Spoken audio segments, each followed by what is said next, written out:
Elevators are designed to be safe, efficient, and convenient, yet when they fail, the consequences can be unimaginably gruesome. From sudden drops to crushing doors and horrific malfunctions, these rare but shocking incidents remind us how thin the line can be between everyday convenience and terrifying tragedy. Here are 5 of the most horrifying deaths that happened inside an elevator. Well, I can see the green Glasgow City Council bin lorry, which is right outside Queen Street Station at the corner of George Square.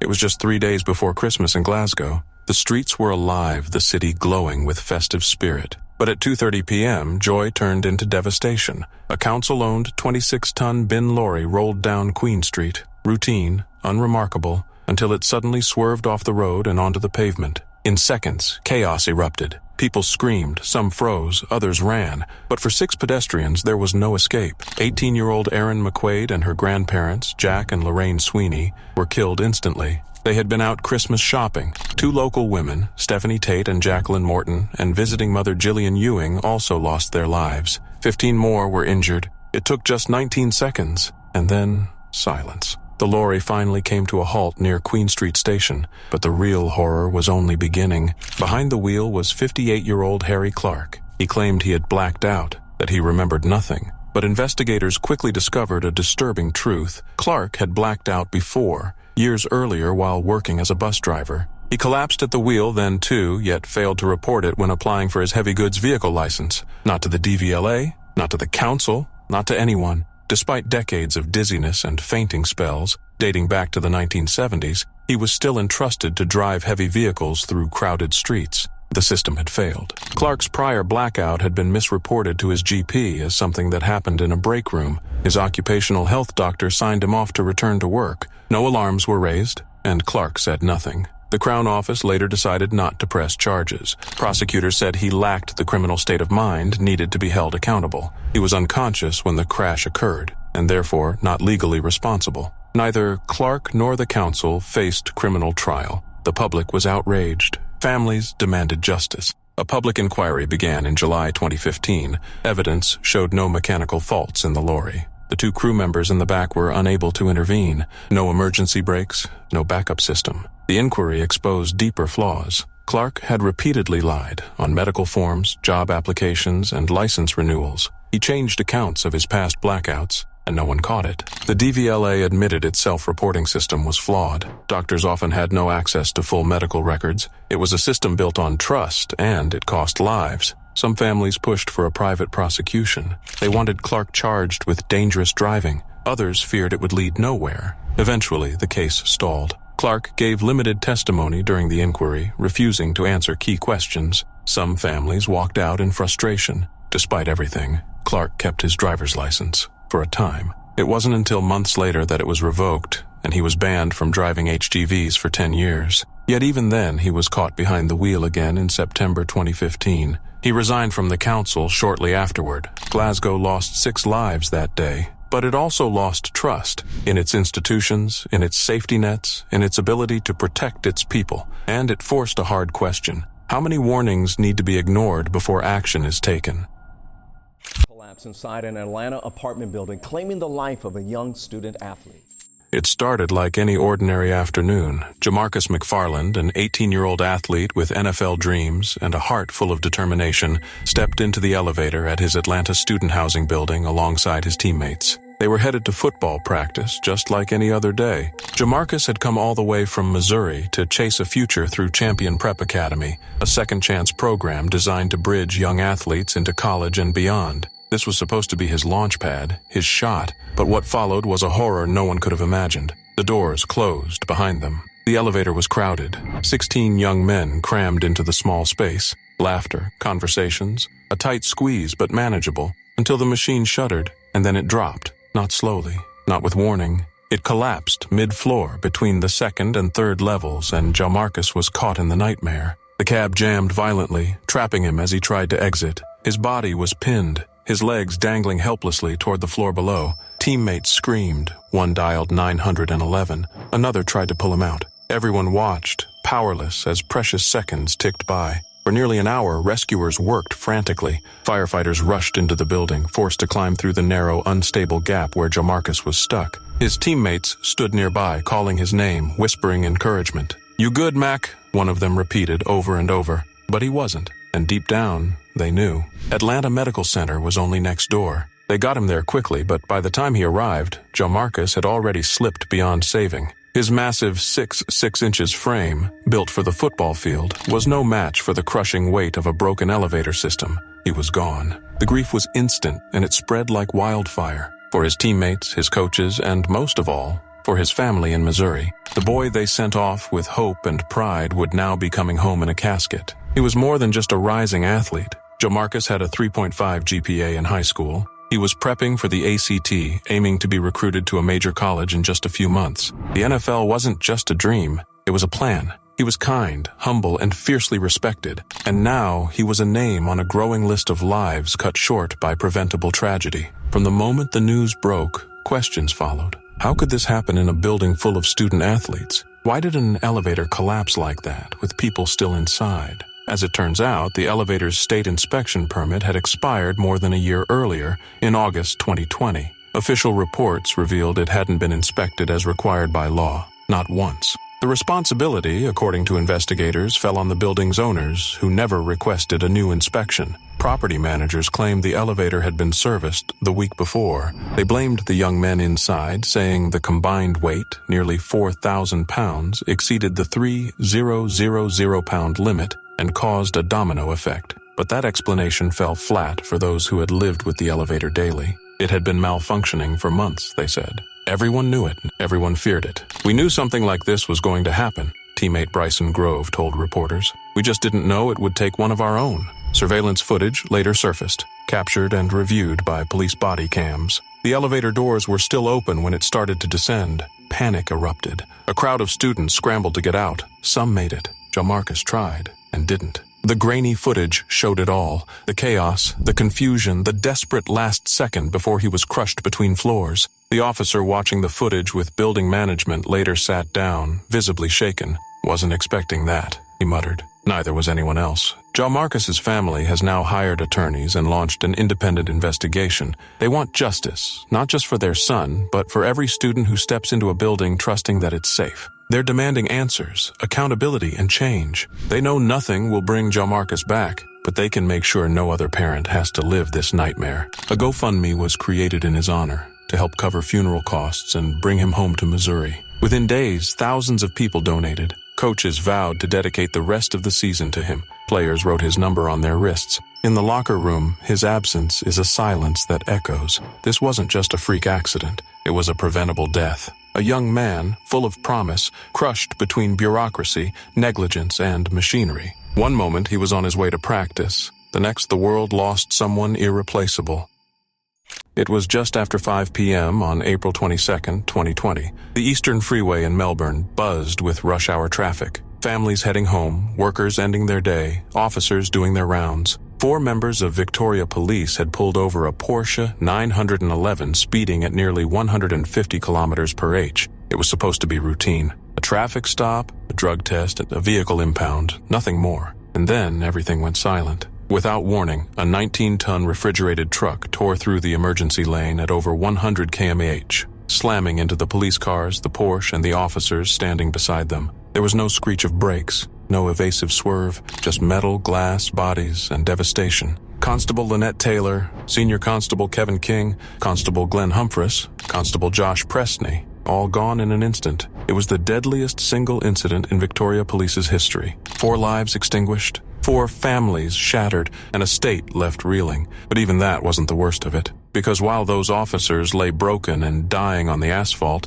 the man they had just pulled over, Richard Pusey, didn't rush to help. He didn't cry. He didn't scream. He pulled out his phone and started filming. With cold, vulgar commentary, Pusey zoomed in on their crushed bodies. "That's justice," he muttered, watching life slip away from the very people who had tried to uphold the law. "All I wanted was to go home and have my sushi, and now you my car." He filmed for 3 minutes, then fled. That footage would eventually surface, and when it did, a nation recoiled, not just from the crash, but from something deeper, the casual cruelty. the absence of humanity. Mohinder Singh, the truck driver, wasn't much more present than the dead. He was high, meth, cannabis, coursing through his body. He hadn't slept more than 5 hours in the last 3 days. He later told investigators he was seeing witches, stick figures, hearing voices, delusional, paranoid. He should never have been behind the wheel, but he was. Because someone let him be. Data showed Singh never even touched the brakes until it was far too late.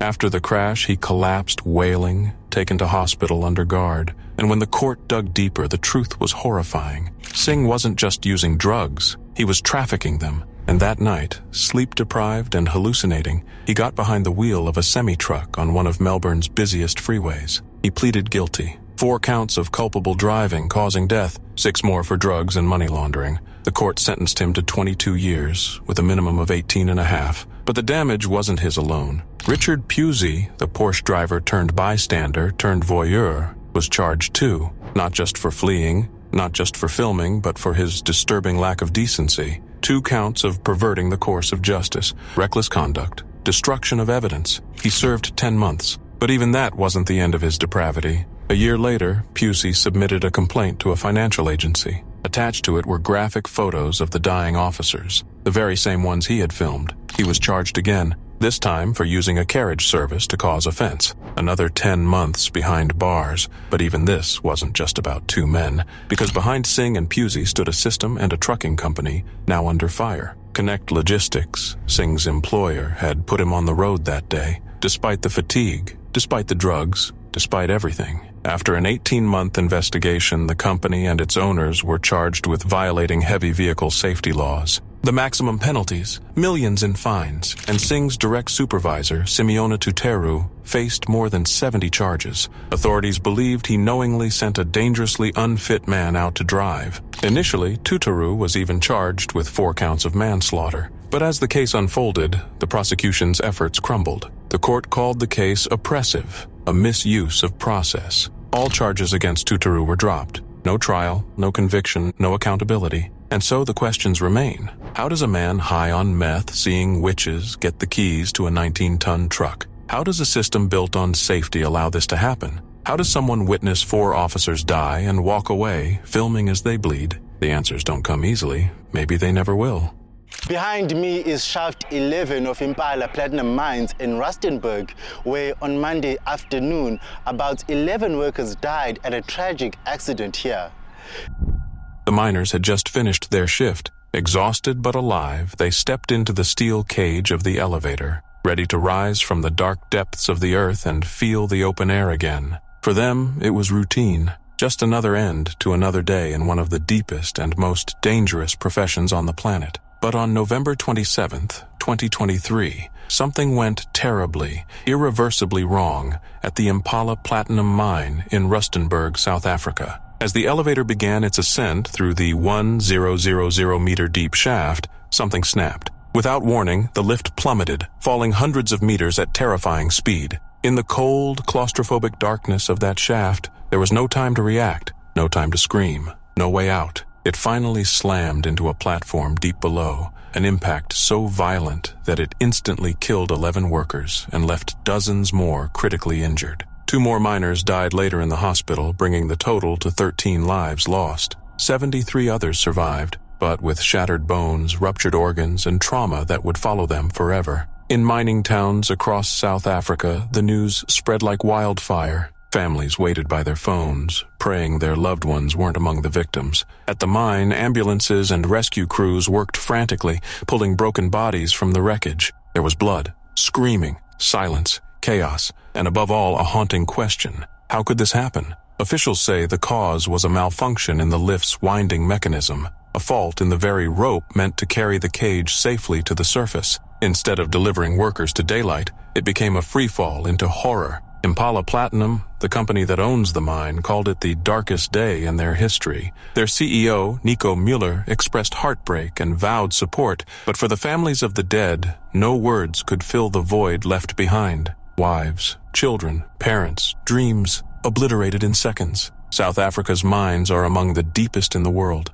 They are vast, dark labyrinths carved into the Earth's crust, filled with danger at every level. For For years, unions and watchdog groups have pleaded for stronger safety protocols, but the numbers tell a grim story. This wasn't the first time lives were lost underground, and it won't be the last. Just a month before this tragedy, a gas leak from a mine in Boksburg killed 17 people. And now, 2023's mining death toll has already exceeded the previous year. This wasn't just a technical failure, it was a human failure. A system that allowed men to be carried into the earth with no guarantee they'd make it out again. And when that elevator dropped into the abyss, it didn't just carry miners, it carried the weight of decades of ignored warnings and deferred responsibility. For those who survived, the fall will never end. Every night, every memory, they'll return to that moment. The jolt, the fear, the screams. And for the families of the dead, there's no rising back to the surface. Only questions, grief, and the aching silence left behind when the cage finally stopped falling.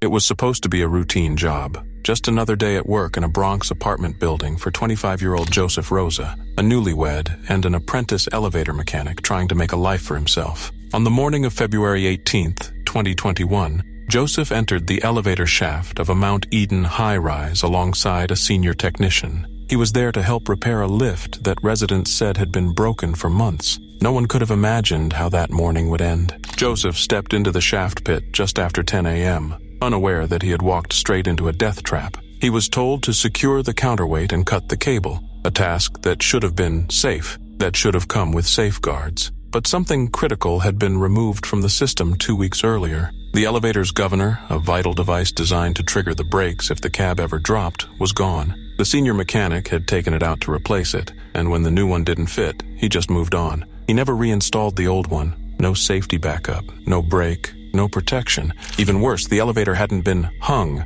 There were no chains to lock the brake system, no procedure to suspend it. So when Joseph sawed through the steel rope, the elevator above him gave way. It came crashing down 6 stories in a blink. No time to move, no time to scream. The full weight of the steel cab crushed him before he even knew what hit him. Residents nearby heard the impact and ran to see what had happened. One man peered down into the shaft. "I saw him," he later told reporters, his voice hollow. He was dead down at the bottom. His body was crushed. Emergency responders pulled Joseph out, racing him to Bronx Lebanon Hospital, but there was no miracle. He was already gone. Joseph Rosa had just started his career. He had just married Karina, the love of his life, only a few months earlier. He was full of dreams, full of plans. A young man with his whole life ahead of him, wiped out by someone else's decision to take a shortcut. His death wasn't an accident. It was a consequence. The man overseeing the job, 67-year-old Peter Malatz, was later charged with criminally negligent homicide. Prosecutors accused him of ignoring every safety rule that might have saved Joseph's life.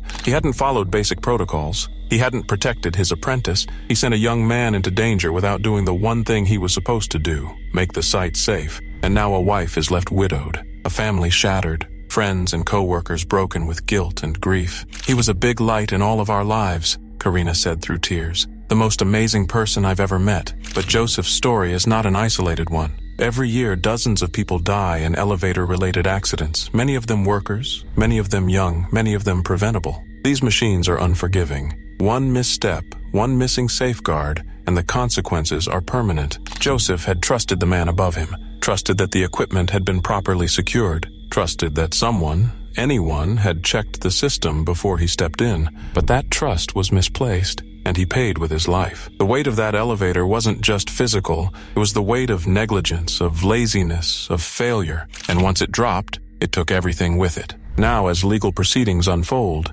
Joseph's family clings to the hope that someone will be held accountable, that maybe, just maybe, justice can rise from the pit where their son, their husband, their friend was crushed. Because if there's anything worse than a young man dying on the job, it's knowing he didn't have to die at all. It was just after sunset on September 5th, 2013 in Pinetown, South Africa. The streets were crowded, filled with homebound commuters, parents, workers, students, packed into minibus taxis waiting patiently at the traffic lights on Richmond and Josiah Gumede roads. The signal turned green, engines revved, wheels turned. In that split second, no one could have predicted what was about to come barreling down on them from above. And then, it struck. A massive articulated truck came hurtling down Fields Hill, smashing through the red light at terrifying speed. In seconds, it plowed through a wall of vehicles, crushing, mangling, demolishing everything in its path. Cars folded like paper. Taxis crumpled into twisted steel. People were thrown. Screams filled the air. And then silence. The final toll was devastating. 27 people dead, over 80 injured. It was one of the worst road disasters in South African history. Dashcam footage from a nearby vehicle caught every second. The roaring truck, the helpless victims, the brutal impact. Another security camera angle later confirmed what the truck driver, 23-year-old Sanele Goodness May, claimed through tears. The brakes had failed. He said he tried to stop, but the truck wouldn't respond. As he descended the steep slope of Fields Hill, there was nothing he could do. By the time he reached the intersection, he was a passenger in his own vehicle, along with the hundreds whose lives would be forever changed. The public was in shock. Images of the mangled vehicles and shattered bodies flooded news stations across the country. Social media lit up with horror and heartbreak. Pinetown wasn't just grieving, it was outraged. South Africa's acting president at the time, Jacob Zuma, issued a statement, calling the deaths painful and devastating, especially as many of the victims were family breadwinners. He urged drivers to take caution, but for many, his words rang hollow, because this wasn't just a tragic accident. It was a tragedy waiting to happen. The truck's license had reportedly expired. Its safety status? Questionable. And Fields Hill, the deadly stretch where the crash occurred, was already infamous. Drivers and locals had long warned about it. Worn brakes, failing vehicles, reckless trucking companies. Everyone knew the danger, but nothing had been done. City Councilor Rick Crouch didn't hold back. He accused the provincial government of tombstone legislation,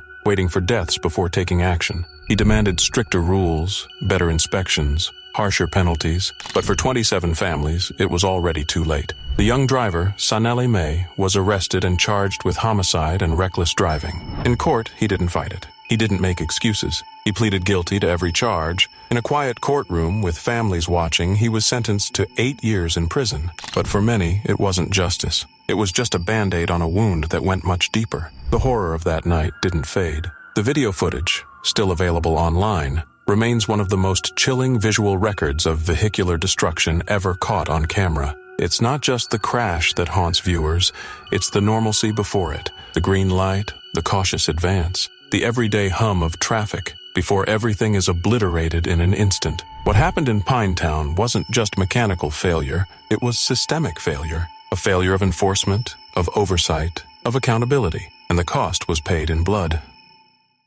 It was supposed to be a dream vacation. Tyler Kerry, just 20 years old, had flown from Essex to Antalya, Turkey, for what would be his first trip abroad with his girlfriend Molly. He was young, energetic, and full of life, a friendly soul devoted to his family. Tyler looked after his younger siblings and worked as an office fitter. He had everything ahead of him. But by the early morning of November 29th, 2024, that dream unraveled into a family's worst nightmare. That night had started like many others on holiday. Laughter, drinks, and the warm buzz of the hotel bar echoing into the early hours. Tyler had dozed off on a sofa nearby, surrounded by people who loved him. Moments later, he was gone, vanished without a sound. Panic set in. His younger brother, 18-year-old Mason Reed, began searching frantically. It was Mason who made the horrifying discovery. His brother's lifeless body at the bottom of an elevator shaft, deep in the hotel basement. Tyler was wearing nothing but boxers and socks. The elevator, police said, had been out of service, but questions began to swirl. How could he have fallen? Why hadn't anyone noticed? Was it truly an accident, or something more sinister? Turkish police were quick to rule out foul play. They said Tyler had been drinking that night at a nightclub and had fallen from the first floor. According to their initial findings, there were no signs of violence, no wounds from weapons, and no evidence of intervention. An autopsy confirmed no external injuries, at least none they considered suspicious. But Tyler's family wasn't convinced. His grandmother, Colette Kerry, called the investigation disgusting. His younger brother, Mason, was adamant. "My brother's been killed, 100%. He described the unbearable pain of waiting, of imagining all the possibilities, all the horrors that might have happened in those lost minutes. "We can't cope just living in the dark," he said. "We need to know now." There were other details, unsettling, unexplained. Tyler's vape, found on the hotel's first floor, appeared to be stained with blood. No one knows how or why. The family said they hadn't even been contacted directly by Turkish authorities. They were left to pick up the pieces and search for answers on their own. As the news spread, Support poured in from friends and strangers alike. A GoFundMe page, created by Tyler's great-uncle, raised thousands to cover funeral expenses and launch a private investigation. The family wasn't just grieving, they were fighting for justice. Fighting to make sure Tyler's death wouldn't be dismissed as just another tragic accident abroad. Tyler had been watching a Manchester United game the night before. He'd stayed out a little longer, smiling, laughing, living. No one could have imagined it would be his last night. His girlfriend Molly, who had been so excited for their first trip together, collapsed in tears when she saw his body. "Tyler, get up," she cried, but he never would. It's a story that cuts deep. A young man full of promise, stripped of everything in a moment that still defies explanation. It reminds us how quickly joy can turn to horror, how a simple vacation can spiral into a haunting mystery, and as Tyler's family waits for final autopsy results and continues to demand the truth, one question lingers in the air like a shadow in the hotel hallway. What really happened in that elevator shaft? China is doing a little soul-searching after this heartbreaking video began making the rounds. It shows a 2-year-old girl being struck by a van, not once, but twice, as more than a dozen people walk, drive, and cycle by. It was a narrow market street in Foshan, Guangdong. On October 13th, 2011, that street became the scene of one of the most haunting tragedies ever caught on camera. A little girl, just 2 years old, had wandered out of her home while her mother quickly rushed to collect laundry during a sudden thunderstorm. Her name was Wang Yu, but soon the world would know her as Little Yue, the child who was run over not once, but twice, and left to die as an entire world walked by. Security footage captured the unthinkable. Wang Yu toddled into the street, unaware of the danger. In seconds, a white van came into view. It struck her. She fell, helpless, limp. The van paused. The driver didn't get out. Then, slowly, he drove forward again, his rear wheel crushing her small body a second time. She was still moving, still alive. And that's when something even more chilling unfolded. Over the next 7 minutes, at least 18 people passed by her. Some glanced, some stepped over her. None helped. A second truck ran over her legs. Still, no one intervened. The world kept moving, as if she wasn't even there, until Chen Xianmei, an elderly rubbish collector, finally stopped. She didn't have much, but she had enough humanity to kneel down, cradle the child in her arms, and scream for help. It was too late. Wang Yu was rushed to the hospital, but her injuries were too severe. She died 8 days later. The entire country, and soon the world, watched the footage in horror. How could so many people do nothing? Outrage exploded across China. Millions flooded social media with heartbreak and fury. Many asked the same painful question: what has happened to us? Still, none made Wang Yu's death less horrifying. The van driver, Hu Jun, was arrested. He pled guilty to traffic crimes, not murder. In 2012, he was convicted of involuntary homicide and sentenced to 3.5 years, reduced for turning himself in and paying some of the medical bills. But no sentence could erase what had happened. The aftermath sparked real change. In 2013, China's first regional Good Samaritan law was passed in Shenzhen, protecting people who offered help. By 2017, a national version came into force. The law promised that fear would no longer stop someone from saving a life, but the scar ran deep, and it didn't end with Wang Yu. In 2012, a 5-year-old boy named Yan Zhe was struck by a minibus in Zhejiang. His mother begged for help. Drivers and passers-by refused. He died en route to the hospital. Again, indifference claimed another life. Again, China mourned. Yet there were flickers of light. In Hangzhou, a woman attempted to drown herself in a lake. Dozens watched. No one moved, except a Uruguayan tourist, Maria Fernanda Gomez Aragui, who dove in and saved her. Officials praised her for displaying traditional Chinese virtues. The irony was harsh. A foreigner had done what many locals did not. A British journalist visiting Foshan found a fractured community. Migrant families lived side by side, barely speaking. "It's quite sad," one resident said. "We don't really talk to each other." This wasn't just a tragedy about a little girl. It was a spotlight on broken social trust, a moment that exposed the illusion of community and revealed a chilling truth, that even the smallest lives can fall through the cracks, while the world watches and walks away. Wang Yu's story still echoes, not just in China, but everywhere. It asks a simple question: if you saw someone in pain, someone in need, would you stop? Because silence is a choice. Indifference is a choice. And sometimes doing nothing is the deadliest act of all.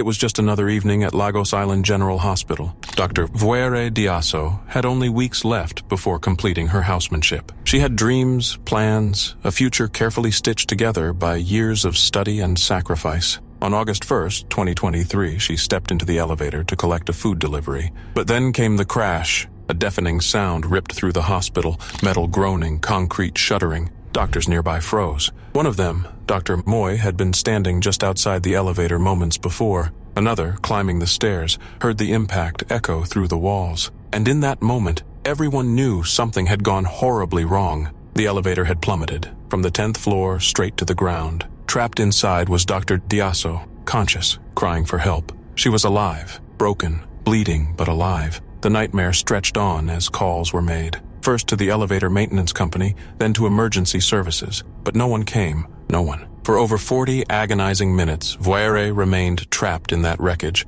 her body pinned, her voice growing weaker. Time passed like slow poison. Doctors and colleagues scrambled to help, using bare hands and tools to pry open the twisted steel doors. When they finally reached her, what they found was horrifying. Her body was caught between the elevator's base and the concrete of the ground floor. The engine, massive and cold, hung just above her head. Glass shattered around her, limbs shattered. Blood soaked the floor.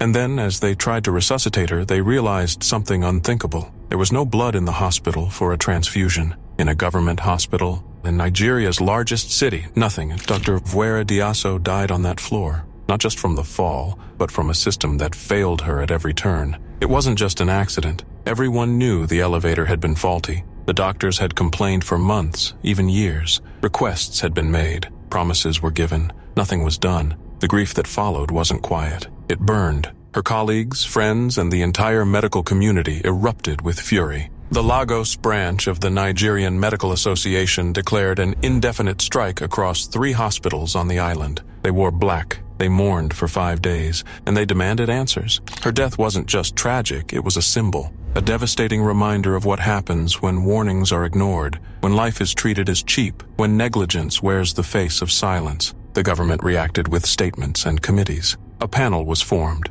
Experts brought in. Investigations promised. But for those who knew Vwaere, the ones who worked with her, laughed with her, watched her care for the sick, it was all too late. She had done everything right, studied hard, showed up every day and put patients before herself, and all she got in return was an unkept promise and a faulty elevator. Some said it could have been any of them. Any doctor, any nurse, any visitor. But it was her. Her smile, her future, her voice, now silenced forever in the basement of a building that should have protected her. And still, one question refuses to go away. How many more lives must fall before those responsible are made to rise and face what they've done?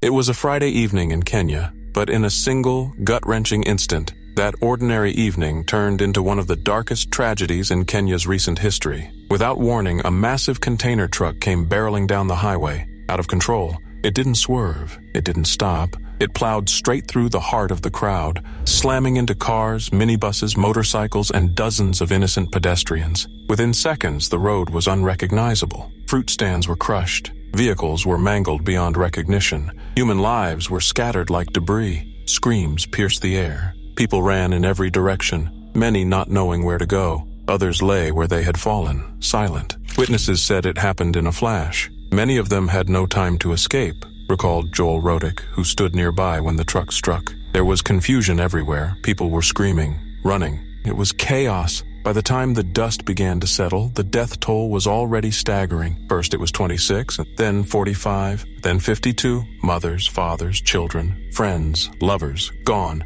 Over 30 others were left injured, many with wounds that would scar them for life, both on their bodies and in their minds. The impact was so powerful that entire vehicles were ripped apart, their doors sheared clean off. Motorbikes were folded into twisted scraps of metal. Rescue workers, soaked by a cold rain, worked into the night, pulling bodies from the wreckage, searching through the mud and debris under the haunting glow of headlights. Some victims may still lie buried beneath the shattered remains. By Saturday morning, the overturned truck lay slumped in a roadside ditch, its massive container still wedged at an angle, like a monument to destruction. Scattered around it, car seats, sandals, heaps of mangled fruit, and a single black boot left behind. The truck had been bound for Rwanda, according to Transport Minister Kipchumba Murkomen, but something had gone terribly wrong. Investigations are still underway. Brake failure, driver error, fatigue, perhaps all of the above. The only certainty is that dozens of lives were lost in a moment that never should have happened.